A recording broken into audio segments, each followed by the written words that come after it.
अध्यक्ष महोदय, मैं बहुत शांतिपूर्वक इंसाफ की मांग करता हूं। मेरी महाराष्ट्र विकास आघाड़ी सरकार हमेशा छत्रपति शिवाजी महाराज के रास्तों पर चलने वाली, हर समाज के साथ इंसाफ करने वाली सरकार, हम उस सरकार के एक हिस्सा हैं। अध्यक्ष महोदय, आज 5% मुसलमानों का रिजर्वेशन जब हाई कोर्ट ने कह दिया कि 5% रिजर्वेशन अलाउ है एजुकेशन में, उनको दिया जाए, तो फिर बीजेपी ने 5 साल तक नहीं दिया। इसी हाउस के अंदर कांग्रेस और एनसीपी और हम लोग सब लोग 5 साल तक बार बार ये मांग करते रहे कि 5% रिजर्वेशन मिलना चाहिए, लेकिन नहीं दिया इन लोगों ने।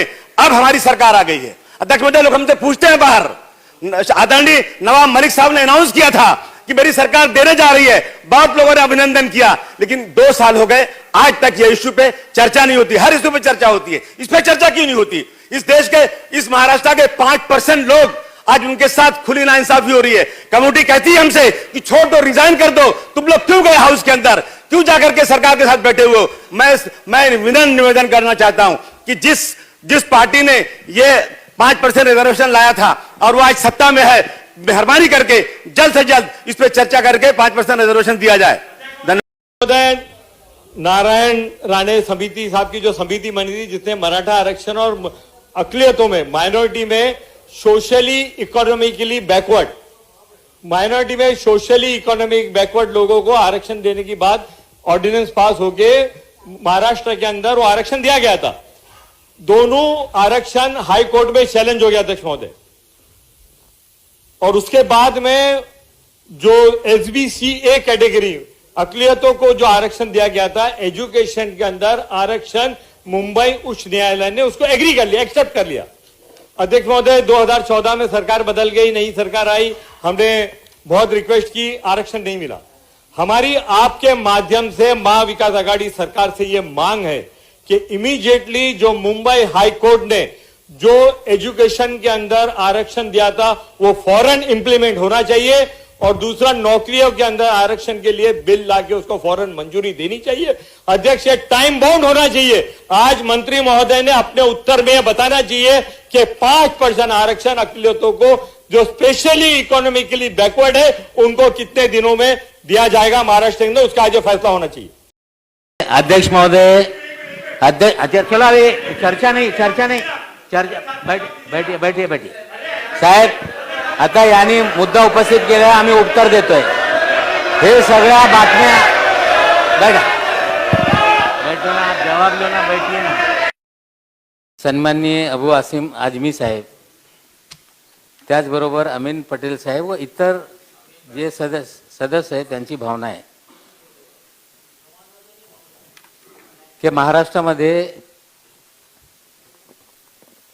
आघाडीच्या सरकार असताना मराठा समाजाला 16% आरक्षण आणि मुस्लिम समाजाला 5% आरक्षण देण्याचा निर्णय घेतला होता।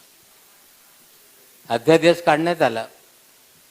निवडणूक झाल्यानंतर दोन्ही अध्यादेश लॅब झाल्यानंतर मराठा आरक्षणाच्या बाबतीत या विधानसभेमध्ये कायदा करण्यात आला। कोर्ट कचेरी झाल्यानंतर पुन्हा हायकोर्टाने मान्यता दिली, सुप्रीम कोर्टामध्ये तो निकाली लागलेला नाही। आघाडीच्या सरकार असताना काँग्रेस, राष्ट्रवादी काँग्रेस पक्षाची भूमिका होती, आमच्या जाहीरनाम्यामध्ये पण हा विषय होता। शिवसेनेच्या जाहीरनाम्यामध्ये विविध घटकांच्या आरक्षणाचे प्रश्न आम्ही मार्गी लावू ही भूमिका होती। वरच्या सभागृहामध्ये हा प्रश्न आल्यानंतर पटलावर मी आश्वासन दिलं होतं की हायकोर्टाने जी सांगितलेलं आहे त्याची अंमलबजावणी आम्ही करू, पण एकंदरीत आरक्षणाच्या बाबतीत तो ओबीसींच्या आरक्षण जो निवडणुकीचा आहे तो असेल, मराठा आरक्षण असेल, मुस्लिम आरक्षण असेल, या बाबतीत इंदिरा जयसिंगच्या ज्या सुप्रीम कोर्टच्या ऑर्डर आहे की आरक्षण 50% पेक्षा पुढे घेऊन आपण जाऊ शकत नाही। या राज्यामध्ये 52% आरक्षण असताना मराठा आरक्षणचा विषय पण तो थांबूनच आहे। मुस्लिम आरक्षण पण आपण कुठलेही निर्णय घेतला तो पुढे जाऊ शकत नाही।